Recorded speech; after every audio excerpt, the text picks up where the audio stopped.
नमस्कार दोस्तों, मैं आप सभी का स्वागत करता हूं आपके अपने ग्रेट ट्यूटोरियल्स के यूट्यूब चैनल पे। दोस्तों, आप सभी से जानते हैं कि धड़ाधड़ करके धमाका करके आपके लिए एकाएक लेक्चर्स आ रहे हैं। आपकी किसके? आपके 7 के, 8 के, 9 के, 10 के, 11 के, 12 के। सर कितना साइंस और कॉमर्स के भी लेक्चर्स आ रहे हैं। एक एक करके सारे क्लासेस के लेक्चर्स लेकर आप सभी के सामने हमारी टीम क्या है पूरी हाजिर हो रही है दोस्तों। इवन दो लैंग्वेजेस के भी लगातार लेक्चर्स आना शुरू हो गए हैं दोस्तों। तो आपको टेंशन लेना नहीं है, बस जीटी के साथ बने रहो, प्रदीप सर के साथ बने रहो और हम क्या करेंगे, हम धमाका मचाते रहेंगे हर बार की तरह दोस्तों।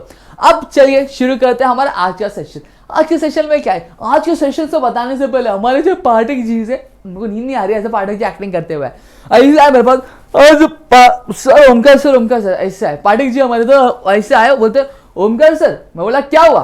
तो बोलते कि ये जो पेन है ना, पेन। मैं बोला कौन सा पेन? बोलते ये वाला पेन। तो मैं बोला कि हाँ तो क्या हुआ? तो बोलते कि ये जो पेन है ना बाबा आजम के जमाने का। तो मैं भी ऐसे पेन की तरफ बोला ऐसा क्या?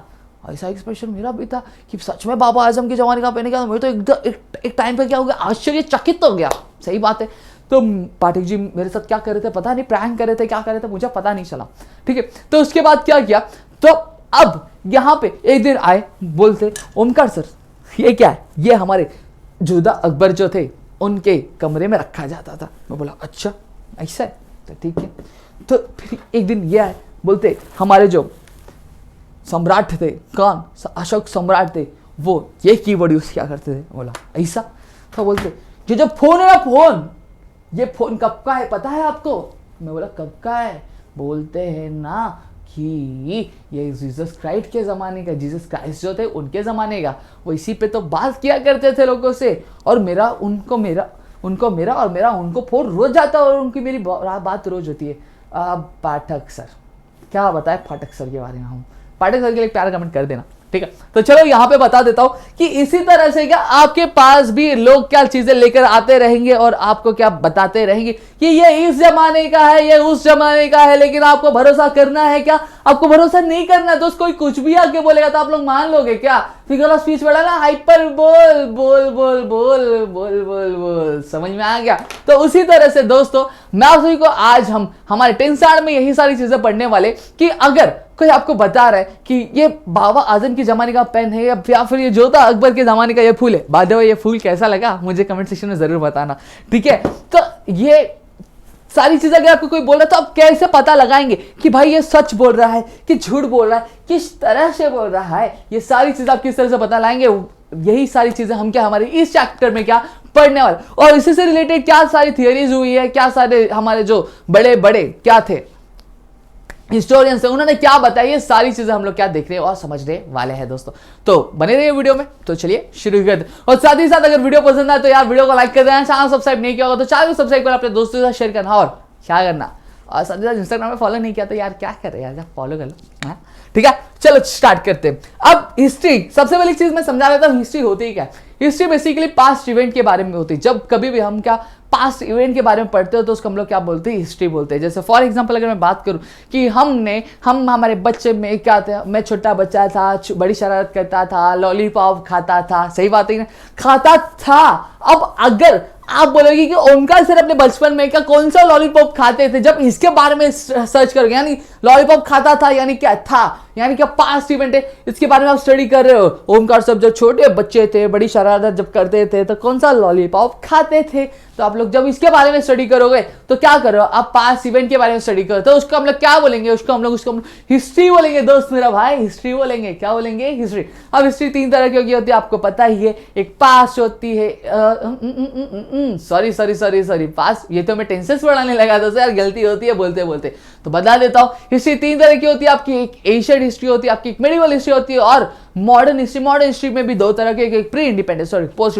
अब आप बोलोगे श्योर ये प्री इंडिपेंडेंस और पोस्ट इंडिपेंडेंस क्या होता है, तो पढ़ा है मेरे दोस्त अपने 8th स्टैंडर्ड में, अपने प्री इंडिपेंडेंस यानी आज़ादी के पहले वाला पूरा हिस्ट्री पढ़ा था, और पोस्ट इंडिपेंडेंस अपने 9th स्टैंडर्ड में पढ़ा है, यानी आज़ादी के बाद वाला हिस्ट्री पढ़ा था। सही बात है, नहीं बात है मेरा भाई, तो सही बात है। तो चलो let's not waste the time and get started with our lecture. अब जैसा पाठक जी ने आके बोला वैसे अगर आपको कोई बोले तो आप क्या करोगे? आप ऐसी बात मान लोगे क्या? मैं तो बोलता हूं नहीं मानने का, बिल्कुल नहीं मानने का, नो ना नहीं और बिल्कुल नहीं। तो नहीं मानने का, एड़ा बहुत बनाते हैं भाई पब्लिक। तो अब क्या करोगे, आप रिसर्च करोगे, क्या करोगे, हिस्टोरिकल रिसर्च करोगे। सही बात है। हम हिस्टोरिकल रिसर्च करने के लिए क्या करना, मतलब हिस्टोरिकल रिसर्च करने का मकसद क्या है, यानी हमें चीज़ों के बारे में पता लगाना पड़ेगा कि सच में ये बाबा आजम के ज़माने का है कि नहीं, ये जो फूल है सच में जोधा अकबर के ज़माने का है कि नहीं है। भैया अब इनसे तो पूछ नहीं सकते, चलो पूछ रहे थे, क्या भैया आप जोधा अकबर के ज़माने का हो कि नहीं हो। सॉरी, ठीक है, मस्ती कर रहा था, आई नहीं, ठीक है। तो चलो यहाँ पे शुरू करते।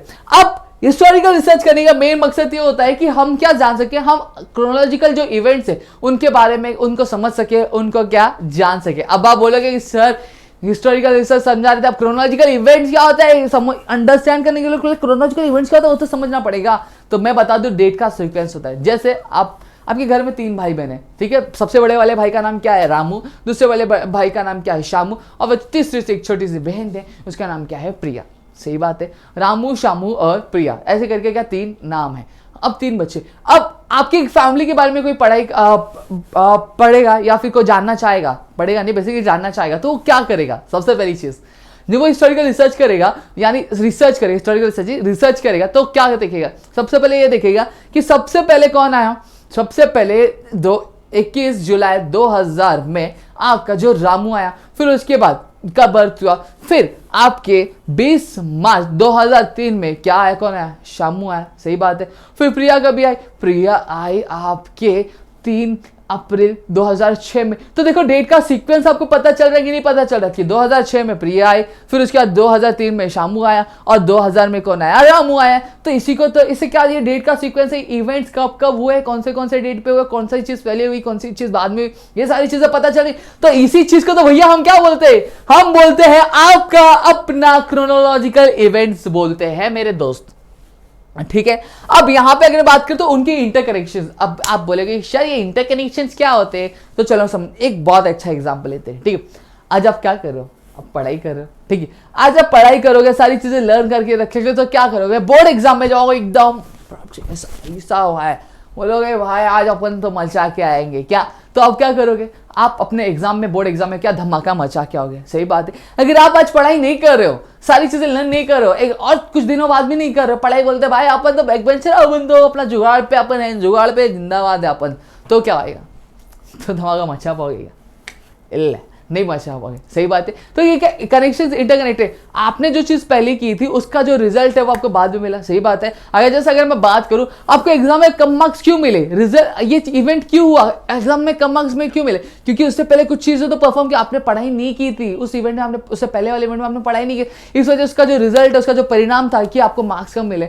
अब वैसे अगर मैं बात करूं कि आपको अगर एग्जाम में अच्छे मार्क्स मिले हैं तो क्यों मिले, उसका रिलेशन आपके पास इवेंट्स पे है कि नहीं है। तो वही है दोस्तों कि आपने क्या क्या अच्छे से पढ़ाई की थी और क्या आपने अच्छा मार्क्स स्कोर किया। वो बोलते ना जैसी करनी वैसी भरनी, तो आपने जैसा पहले किया था वही चीज आपको पहले मिली। सही। तो इंटरकनेक्शन है कि नहीं। आज हम आजाद क्यों है, क्योंकि हमारे जो फ्रीडम फाइटर्स थे उन्होंने ब्रिटिशर्स से क्या किए थे, लड़ाई की थी, बातें की थी, बहुत सारी चीजें, बहुत सारे इनिशिएटिव्स लेते। आज तो आज जाके हम आजाद है। अगर वो सारी चीजें हुई नहीं रहती तो क्या आज हम आजाद होते, क्या नहीं होते, शायद आज भी हम अंग्रेजों के क्या गुलामी कर रहे होते। सही बात है। तो ये सारी चीजें क्या होती है। अब ये क्या कंटिन्यूअस प्रोसेस है। कंटिन्यूअस प्रोसेस मतलब क्या होता है दोस्तों कि टाइम कभी रुकता नहीं है। टाइम कभी रुकता है क्या, नहीं। अभी जैसा अगर मैं बात करूं, आज लेक्चर पढ़ाते पढ़ाते आज मैं रुक गया, अब आगे मैं लेक्चर नहीं लूंगा या फिर आगे मेरी जिंदगी में कुछ और चीजें हैपन नहीं होंगी, ये कंटिन्यूअस प्रोसेस चलता रहेगा। आज मैं ये लेक्चर, कल दूसरा लेक्चर लूंगा, कल तीसरा लेक्चर लूंगा, आज आप यहाँ पे हो, कल दूसरे लेक्चर दिख रहे हो, तीसरे लेक्चर कल स्कूल में हो गए, कल ट्यूशन में हो गए, ऐसे करके क्या आप अलग अलग जगह पे रहोगे। तो कंटिन्यूअस प्रोसेस है, ये क्या चलता रहता है, कभी रुकने वाला है क्या, कभी रुकने वाला नहीं है। अब यहाँ पे हम समझेंगे, ठीक है। अब साइंस जो होते हैं, साइंस मतलब क्या होता है, एक सिस्टमैटिक बॉडी होती है क्या नॉलेज की। आप बोलोगे sir systematic body of knowledge मतलब क्या, आपका मतलब क्या है इससे, तो मैं बोलूंगा यार मेरा दोस्त, जब हम सिस्टमैटिक चीज है उसे, यानी जैसे फॉर एग्जांपल अब मैं बात कर लेता हूँ, आप छोटे बच्चे थे, बड़ी शरारत करते थे। सही बात है। जब आप छोटे बच्चे थे तो आपको पढ़ाई में के लिए, पढ़ने के लिए क्या स्कूल भेजा गया। सही बात है। और जब को स्कूल भेजा गया तो आपको क्या किया गया, आपको डायरेक्ट 10th स्टैंडर्ड में भेज दिया क्या। आप बोलोगे नहीं सर 10th स्टैंडर्ड में नहीं, पहले तो जूनियर पढ़ा, सीनियर पढ़ा, first second third fourth fifth, ऐसा करके क्या आपने सारे जो लेक्चर्स पढ़े। सही बात है। अब जब आप फर्स्ट में थे, सॉरी जूनियर में थे, तो क्या टीचर ने सीधा सीधा बोल दिया histography development in the west west वाला चैप्टर निकालो। आज हम historiography development in the west पढ़ेंगे, कार्ल मार्क्स के बारे में पढ़ेंगे, हम हमारे किसके बारे में पढ़ेंगे, लियोपोल्ड वॉल्ड रांके के बारे में पढ़ेंगे। ऐसा था क्या? नहीं ना। फ्रेडरिक हेगल के बारे में पढ़ाने लगे थे? नहीं। सबसे पहले कि आपको चॉक होल्ड करना सिखाया गया, पेन होल्ड करना सिखाया गया, फिर उसके बाद लाइन ड्रॉ करना सिखाया गया, फिर शेप्स ड्रॉ करना, फिर अल्फाबेट से वर्ड, वर्ड से सेंटेंस, और सेंटेंस से पैराग्राफ, और इस तरह से आज आप पहुंच गए हमारे 10th स्टैंडर्ड में और आप हमें देख रहे हैं दोस्तों। तो एक कांग्रेचुलेशन हो, एक तो ताली तो बनती है। वाह भाई वाह, क्या मेहनत की आप लोगों ने। सही बात है। अब ये क्या होता है, अब चीजें हमने क्या सिस्टमैटिकली अक्वायर किया। अब ऐसा है क्या, ऐसा शॉर्टकट में ऐसा सीढ़ी सीढ़ी सीढ़ी सीढ़ी चढ़ा और क्या पहुंच गए? नहीं ना मेरे भाई। सही बात है कि नहीं बात है? तो इसी तरह से तो साइंस क्या होता है, सिस्टमैटिक। अब साइंस दो तरह के होते हैं, जैसे हमारे एक फिजिकल साइंस होता है और एक आपका सोशल साइंस होता है। अब आप बोलोगे सर ये जो फिजिकल साइंस में क्या होता है? फिजिकल साइंस यानी चीजें क्या होती है मेरे भाई? फिजिकल चीज मतलब भाई दोस्त, मेरे दोस्त, कि फिजिकल साइंस में आपके आते हैं केमिस्ट्री, फिजिक्स, बायोलॉजी, मैथ्स, ये सारी चीजें क्या आपके फिजिकल साइंस में आती है। और फिजिकल साइंस में जो लॉज बनते हैं वो कभी क्या होने, चेंज नहीं होने वाले। अब बोलेगे सर कैसे? पाइथागोरस थ्योरम आप एक बार करो, 10 बार करो, 100 बार करो, 1000 बार करो, करोड़ बार करो, इन्फिनिटी बार करो, कभी चेंज होने वाला है क्या? नहीं। अनटिल एंड अनलेस आप कुछ गलत ना करो तो। सही बात है। न्यूटन के लॉ, ग्रेविटेशन कभी चेंज नहीं होने वाला है। सही बात है कि नहीं बात है? तो ये क्या कभी चेंज होते क्या? नहीं होते। लेकिन सोशल साइंस में कोई लॉ फिक्स होता है क्या? नहीं होता है। आज कुछ समझा है, कल को कुछ और आएगा, कल कोई कुछ और प्रूफ करेगा, तो चीजें चेंज होती रहती है दोस्तों। क्योंकि हिस्ट्री क्या छोटी मोटी, क्या हिस्ट्री बहुत बड़ी है जो हम क्या जानते भी नहीं है। समझ में तो कभी भी क्या होता है कि आपके जो नेचुरल साइंस में जो लॉज होते हैं वो फिक्स होते हैं, लेकिन सोशल साइंस में लॉज कभी फिक्स होते नहीं। इतनी चीजें क्लियर हो गई। अब फिजिकल साइंस में, अब आपको केमिस्ट्री में अगर कोई रिसर्च करना है, फिजिक्स के लिए कोई रिसर्च करना है, पढ़ाई करी, तो आप क्या करोगे? आप एम्पेरिकल मेथड क्या यूज करोगे? कौन सा मेथड यूज करोगे? Empirical method you will be using. ठीक है, इतनी चीजें क्लियर हो गई। अब आप बोलोगे सर ये एम्पेरिकल का मेथड का भी बता दो ना। तो मैं बता रहा हूं मेरा भाई, बता रहा हूं। तो सुनो यहाँ पे एम्पेरिकल मेथड क्या होता है। केमिस्ट्री में जाते हो, केमिस्ट्री होता है, केमिस्ट्री में आप क्या करोगे? लैब में जाओगे, लैब में जाके क्या करोगे? सोल्यूशन मिक्स करोगे, केमिकल्स मिक्स करोगे और आपका रिसर्च हो सकता है। तो जो कुछ भी रिसर्च जो लैबोरेटरी में की जाती है उसको हम लोग क्या बोलते हैं? Empirical method. लेकिन क्या सोशल साइंस ऐसा पॉसिबल है? तो बोलोगे सर, तो चलो बता देता हूँ कि अगर आपने अज्यूम किया कि हड़प्पन सिविलाइजेशन क्या एक अर्बन सिविलाइजेशन, कौन सी सिविलाइजेशन है मेरे दोस्त? Urban civilisation. तो आपका उसका लैबोरेटरी में बैठ के कर सकते हो? नहीं कर सकते। समझ में आ रहा है? तो क्या होता है उसमें एम्पेरिकल मेथड यूज होगा क्या? नहीं होगा। No empirical method. समझ में आ गया कि नहीं आ गया? अब क्या होता है, अब एम्पेरिकल मेथड में ये भी सारी चीजें। अब पाइथागोरस थ्योरम जैसे मैंने बताया कि अगर एक बार सही नहीं होता तो आप दूसरी बार भी क्या उसको टेस्ट कर सकते हो, प्रूव कर सकते हो। सही बात है। उसी तरह कोई रिएक्शन है तो रिएक्शन को बार बार परफॉर्म करके क्या प्रूव कर सकते हो। लेकिन क्या आप हिस्टोरिकल इवेंट्स को बार बार परफॉर्म कर सकते हैं? नहीं परफॉर्म कर सकते हो। जब आप छोटे बच्चे थे आप स्लेट पे चौक बना देते थे। अभी आप मैं बोलूंगा कि उस इवेंट सच में आप चौक कैसे बनाते थे, आपके पास कोई प्रूफ है क्या? तो क्या आप छोटा बच्चा बन के बोले ए बी सी ऐसा प्रूव कर सकते हो क्या? नहीं। तो वही चीज लिखी हुई कि हिस्टोरिकल कैन नॉट बी क्या रिक्रिएटेड। तो इतनी चीजें क्लियर हो गई। तो चलो अब आगे बढ़ते हैं। अब आगे आते, अब हिस्टोरिकल रिसर्च आप कर सकते हो क्या? मैं कर सकता हूं क्या? तो बोलोगे सर यार हम कैसे कर सकते हैं? तो मैं आपको सब लोग सही बोल रहे हो। उसके लिए क्या चाहिए? एक्सपर्ट चाहिए। अब बोलोगे सर एक्सपर्ट मतलब क्या होता है? एक ऐसा बंदा जिसको क्या लैंग्वेज की और साथ ही साथ जो स्क्रिप्ट है क्या हिस्टोरिकल डॉक्यूमेंट्स की उसकी क्या नॉलेज। अब आप बोलोगे सर लैंग्वेज मतलब क्या होता है, स्क्रिप्ट मतलब क्या होता है, इसमें डिफरेंस क्या है? तो बता देता हूँ। लैंग्वेज मतलब क्या होता है? जो चीजें मैं बोल रहा हूँ, बोलने वाली जो चीजें होती है उसको हम लोग क्या लैंग्वेज बोलते हैं। जैसे मैं बोल रहा हूँ हिंदी, सही बात है, तो लैंग्वेज है। अब मैं वही चीज में क्या लिख रहा हूं तो ये क्या होता है? स्क्रिप्ट होता है, लिखी हुई चीज स्क्रिप्ट। और क्या होता है जो बोला जाता है वो लैंग्वेज बोलते हैं। ठीक है, एक ऐसा बंदा चाहिए जिसको क्या हिस्टोरिकल डॉक्यूमेंट्स के स्क्रिप्ट और लैंग्वेज जिसकी क्या बहुत अच्छी खासी क्या भरपूर क्या नॉलेज हो, यानी प्रो लेवल की क्या होनी चाहिए? नॉलेज होनी चाहिए। समझा? ठीक है, चलो अब आगे बात करते हैं। अब आगे क्या कह रहे हैं? अब ये एक्सपर्ट आता है, ये एक्सपर्ट आएगा। अब जैसे हमारे ये कुछ चीजें रखी, जैसे ये रखा हुआ है, ठीक है। अब ये पेपर हमारे पाठक सर ने बोला था कि ये बाबा आजम के जमाने का, तो सॉरी ये पे पाठक सर ने बोला था ये हमारे किसके चीज का है, ये हमारे अशोका सम्राट के क्या पीरियड का है। सही बात है, तो ये क्या मैं मान लूंगा? नहीं। तो एक्सपर्ट क्या करेगा? इसको क्या पूरा क्या करेगा? पूरा एग्जामिन करेगा, चेक करेगा कि ये जो लेटर है क्या ये जो लेटर है क्या सच में बाबा आजम के जमाने का है? कैसे? जो लेटरिंग स्टाइल होगा उसको चेक करेगा, पेपर की क्वालिटी क्या है वो चेक करेगा, साथ ही साथ क्या करेगा, ये पेपर क्या उस टाइम पे मैन्युफैक्चर हुआ करते थे वो चेक करेगा, क्या जो राइटर्स थे वो इस तरह से लिखा करते थे, कॉमन सील क्या है, जो हेडिंग्स होते हैं वो क्या इस तरह से डालेंगे, जो स्ट्रक्चर हुआ है वो क्या इस तरह से डाला जाता था, क्या अगर इसमें भी वही सारी चीजें हैं, सेम चीजें अगर मैच करती है अशोका सम्राट के पीरियड में जिस तरह से लेटर लिखा था उस लेटर के हिसाब से मैच करती है, तो हम भैया बोलेंगे कि क्या है ये सच में क्या हिस्टोरिकल डॉक्यूमेंट। अगर नहीं मैच करती है तो हम बोलेंगे क्या? नहीं बोलेंगे। समझा? इतनी चीजें मेरे ख्याल से क्लियर हो गई होंगी आपको। तो इसी तरह से वो क्या करेंगे, जो रिलेवेंट हिस्टोरिकल डॉक्यूमेंट्स उसको क्या कैप्चर करेंगे, उसको समझेंगे और क्या करेंगे, पूरी चीजें करें। तो मेरे ख्याल से इतनी चीजें आपको क्लियर हो गई होंगी। ठीक है, चला आगे बढ़ते हैं। अब आगे क्या आता है, अब हिस्टोरिकल रिसर्च अलग अलग तरीके से करने का क्या जरिया क्या है, तरीका क्या है, ये सारी चीजें भी समझना जरूरी है कि नहीं जरूरी। ए भाई हमारा छोटा वाला भाई दिख रहा है तो कैमरा ऊपर कर लेते हैं। हिस्टोरिकल रिसर्च मेथड क्या है, तो अलग अलग तरीके होता है, हर एक चीज करने का तरीका अलग होता है। जैसा हमारा पढ़ाने का स्टाइल अलग है, हमारे चिराग सर जो हैंडसम सर है उनका पढ़ाने का स्टाइल अलग है, हमारी अदिति मैम का पढ़ाने का स्टाइल अलग है, मेथड अलग है उनका, प्रदीप सर का पढ़ाने का मेथड अलग है, राहुल सर का पढ़ाने का मेथड अलग है, हर किसी का पढ़ाने का मेथड अलग होता है। उसी तरह से हिस्टोरिकल रिसर्च करने के लिए भी क्या अलग अलग मेथड यूज किया, यानी तरीका क्या यूज किया जाता है। पहले राइटिंग ऑफ हिस्टोरिकल नैरेटिव किस तरह से, हिस्टोरिकल नैरेटिव किस तरह से लिखा जाएगा, तो चलो देखते हैं। फॉर्मुलेटिंग हाइपोथेसिस, हाइपोथेसिस मतलब क्या होगा, एक अजम्पशन करना।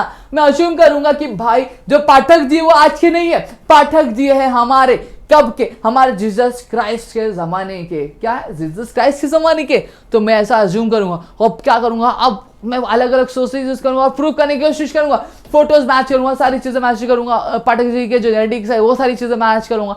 अगर वो मैच होती तो सच में पाठक जी हमारे का है, हमारे जीसस क्राइस्ट के जमाने का। अगर नहीं मैच होती तो फेंक रहे और क्या। ठीक है, तो ये पहला होता है फॉर्मुलेटिंग हाइपोथेसिस। फिर उसके बाद critically examining of the various sources of history. मैं एग्जामिन करूंगा कि जो अलग अलग सोर्सेज ऑफ हिस्ट्री में जब मैं नैरेटिव लिखूंगा, अगर मैं कोई चीज अज्यूम किया तो मैं क्या करूंगा, अलग अलग जो सोर्सेज होते हैं, रिटर्न सोर्सेज, ओरल सोर्सेज और मटेरियल सोर्सेज। जिनको पता है रिटर्न सोर्सेज मतलब जो लिखी हुई चीजें होती है उसको रिटर्न सोर्सेज, ओरल सोर्सेज क्या होते हैं जो मैं बोल रहा हूं। कैसे हो आप लोग, तो ये क्या हो गया, ये आपका ओरल सोर्सेज हो गया। अब आपका क्या होता है मटेरियल सोर्स, मटेरियल सोर्स मतलब कोई ऑब्जेक्ट हो गया, बिल्डिंग हो गया, ये सारी चीजें मटेरियल सोर्स में आती। तो मैं क्या करूंगा, क्रिटिकली एग्जामिन करूंगा कि सच में क्या वो सारी चीजें हुई थी, ये सारी चीजें क्या सच में की गई थी। तो इन सारी चीजों का क्या हेल्प मैं लूंगा। Examining the relevant references historical information. अब मैं क्या करूंगा, जो हिस्टोरिकल इन्फॉर्मेशन यानी जो पास्ट इवेंट्स के बारे में जो इन्फॉर्मेशन मिली है उनको मैं क्या एग्जामिन करूंगा, सच में सही है क्या होना। पाठक सर हमारे आके बोले ये मैं के जमाने का हूं, तो ये क्या सच में सही बोल रहे कि झूठ बोल रहे, तो मुझे करना तो पड़ेगा, वरना क्योंकि आजकल तो किसी का भी भरोसा नहीं भाई, कोई भी आता है कोई भी जाता है। समझ में आ गया, तो मैं क्या करूंगा, एकदम चेक आउट करूंगा। अब क्या करने के बाद, अब सारे हिस्टोरिकल इंफॉर्मेशन कलेक्ट करने के बाद मैं क्या करूंगा, सारे हाईलाइट करूंगा और उसके बाद जो ट्रांजिशन यानी जो बदलाव हुए थे, वो बदलाव क्यों हुए थे, किस तरह से हुए थे और कैसे कैसे होते, उनको मैं क्या करूंगा, कंपैरेटिवली एनालाइज करूंगा। अब सारी चीजें समझने के बाद क्या, सारी चीजें के समझने के बाद क्या, टाइम समझने का मतलब सेम टाइम के होंगे, सेम स्पेस मतलब जगह के होंगे। उन सारी चीज, अगर किसी चीज के बारे में जैसे अर्बन सिविलाइजेशन के बारे में बात करो तो अर्बन सिविलाइजेशन, अर्बन सिविलाइजेशन के बारे में बात करो तो मैं शिवाजी महाराज के पीरियड का डॉक्यूमेंट लेके नहीं बैठूंगा, हड़प्पन सिविलाइजेशन के ही डॉक्यूमेंट्स लेके बैठूंगा मैं। समझ में आ गया आपको, वही सारी चीजें समझ के मैं क्या करूंगा। अब उसके बाद मैं अपने कॉन्सेप्चुअल फ्रेमवर्क, अब कॉन्सेप्चुअल फ्रेमवर्क क्या होता है चलो ये भी समझा देता हूं। कॉन्सेप्चुअल फ्रेमवर्क मतलब दोस्तों कि हिस्ट्री इतनी बड़ी है तो आप हर किसी के बारे में देख सकते हो। जैसे अब मैं मराठा एम्पायर की बात करूं तो शाहजी महाराज भी थे, शिवाजी महाराज भी थे, फिर उसके बाद हमारे संभाजी महाराज भी है। तो ये सब बहुत सारे लोग हैं, तो इनके बारे में इतना बहुत बड़े बड़े काम किए, तो बहुत बड़ी बड़ी इनके बारे में चीज़ें हैं। सही बात है, तो इनकी लाइफ की जर्नी जो बहुत बड़ी बड़ी है, तो एक बंदे के लिए पॉसिबल नहीं कि इतने महान व्यक्ति के बारे में क्या पूरी चीज़ें क्या नोट करते हैं। तो इस वजह से वो क्या करते हैं, वो जो है एक पर्टिकुलर चीज शिवाजी महाराज के बारे में, तो एक जो हिस्टोरियन होगा वो क्या करेगा, शिवाजी महाराज के चाइल्डहुड के बारे में लिखेगा, शिवाजी महाराज का कोरोनेशन जो हुआ था यानी राज्याभिषेक किस तरह से हुआ था, क्या सारे प्रॉब्लम्स है, तो उससे रिलेटेड चीज, तो मतलब वो पर्टिकुलर क्या टॉपिक उठाएगा और क्या उस पर लिखेगा। क्लियर हो गया, पक्का। अब क्या हुआ, सारे जो रेफरेंसेस थे उनको समझेगा, टाइम और उनके टाइम और स्पेस यानी सेम टाइम और सेम जगह के क्या करेगा, वो अडॉप्ट करेगा।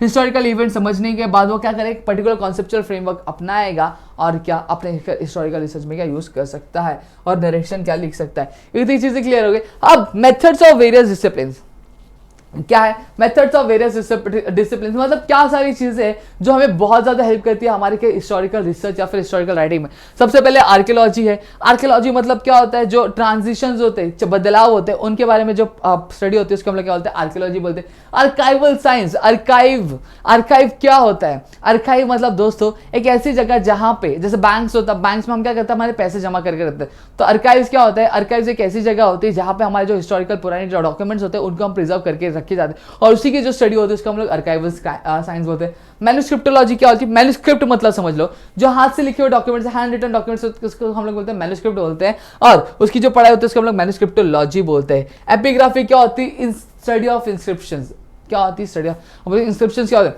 आप मंदिर में आपने देखा होगा कि वॉल पे कार्विंग की रहती है डाइटिस की, डाइटिस मतलब जो हमारे गॉड्स होते हैं, भगवान होते हैं, उनकी कार्विंग की रहती है, तो उसी को हम लोग क्या बोलते हैं, इंस्क्रिप्शंस बोलते हैं। क्या बोलते हैं दोस्तों, इंस्क्रिप्शन। और उसी की स्टडी को हम लोग क्या बोलते हैं, एपिग्राफी बोलते हैं। एनालिसिस ऑफ लेटरिंग स्टाइल, अब लेटरिंग स्टाइल को एनालाइज करना आना चाहिए। लिंग्विस्टिक यानी लैंग्वेजेस की स्टडी। जीनियोलॉजी यानी जो स्टडी होती है जेनेटिक्स की, हमारी लिनेज की, तो उसको हम लोग क्या बोलते हैं, जीनियोलॉजी बोलते हैं। तो इतनी चीजें मेरे ख्याल से क्लियर हो गई होंगी। अब यहां पे अगर मैं बात करूं तो सर आपने सब कुछ समझा दिया, लेकिन टॉपिक जो है हमारा चैप्टर का नाम histography development in the West. लेकिन हिस्टोग्राफी होता क्या है, हिस्टोग्राफी मतलब क्या होता है कि the historical narrative, the critically analyse historical narrative is known as the historical क्या, historiography. The writing of critical historical narrative is known as the historiography.